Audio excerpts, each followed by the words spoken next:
Before Mohak was targeted, there were others. YouTubers who faced smear campaigns, legal threats, and reputational ruin.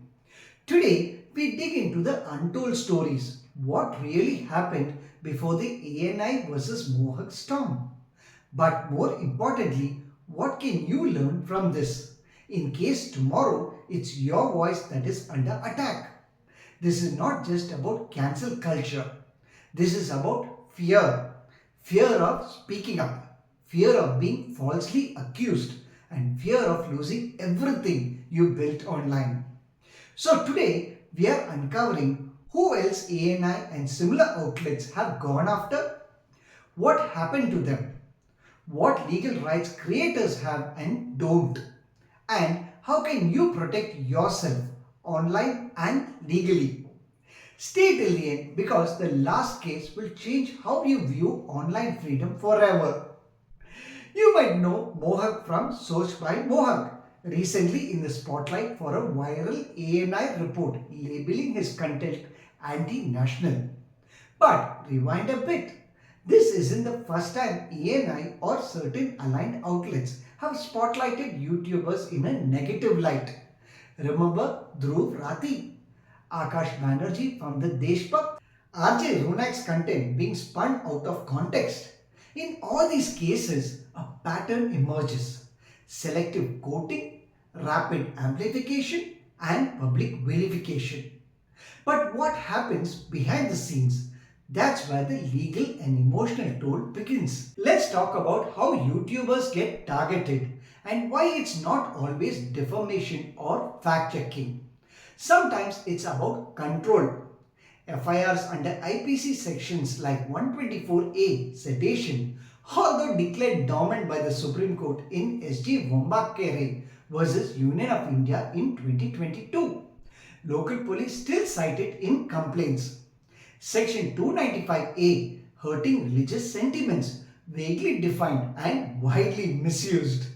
Even comedians have been booked under this. IT Act Section 66A, declared unconstitutional in Shreya Singhal versus Union of India in 2015. Yet, FIRs are still being filed under it as per recent data by the IFF. A legal lesson learned. Just because a section has been struck down doesn't mean it's not being used illegally. You must know your rights. Here's a case in point. Stand-up comic Munawar Farooqi jailed without performing on stage, based purely on assumptions. This leads us to the core fear. What if I'm targeted just for having an opinion? Let's go deeper. First, Dhruv Rathee, accused of spreading misinformation after criticizing government policies. He faced visa threats, tax inquiries, even attempts to block videos in India. But no successful conviction. Why? His legal response was precise, consistent, and documented. 2. The Deshbhakt, Akash Banerjee, faced shadow bans, sponsored withdrawals, and troll armies. But he used the RTI Act and even legal notices to push back. 3. Feminist voices like She the People have an ANI articles distorted to discredit them. Yet they stood ground, often using press councils and digital rights groups like the Internet Freedom Foundation or IFF to counter narrative warfare. These creators are not just surviving, they're teaching us how to resist. So, what if you're the next target? Here's your 5-step survival guide as a creator, activist, or even a student posting opinions online. Step 1. Archive everything. Always save a copy of your content, unedited versions, timestamps, descriptions. This helps to counter selective quoting. Step 2. Anticipate misinterpretation. Always ask, can this be clipped out of context? Use disclaimers where needed, especially in satire or political analysis. Step 3. Respond only through legal counsel.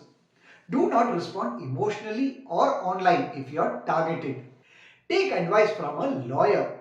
In Sakal Papers versus Union of India in 1961, the SC upheld freedom of expression only if used responsibly. Step 4. Engage digital rights orgs. Groups like IFF, SFLC.in and Medianama regularly help victims of online defamation or illegal takedown attempts. Step 5. Mental health is legal health. Take breaks and seek therapy. In R. Rajagopal vs. State of Tamil Nadu in 1994, privacy was upheld even for public figures. You owe yourself peace of camera. Let's not make this about Mohak or Dhruv or you. This is a larger question about freedom and fear. Is silence the new safety? Or is it informed expression our only real power? You see, the Constitution of India under Article 19 1A guarantees free speech. But Article 19.2 puts reasonable restrictions. The problem begins when reasonable becomes convenient. And unless more of us are legally aware, fear wins. So, the next time someone tells you, don't say that, it's risky, ask them this. Is ignorance safer than courage backed by knowledge? If you found this video valuable, if it made you think, reflect or even feel seen, then hit that like button because this message needs to spread.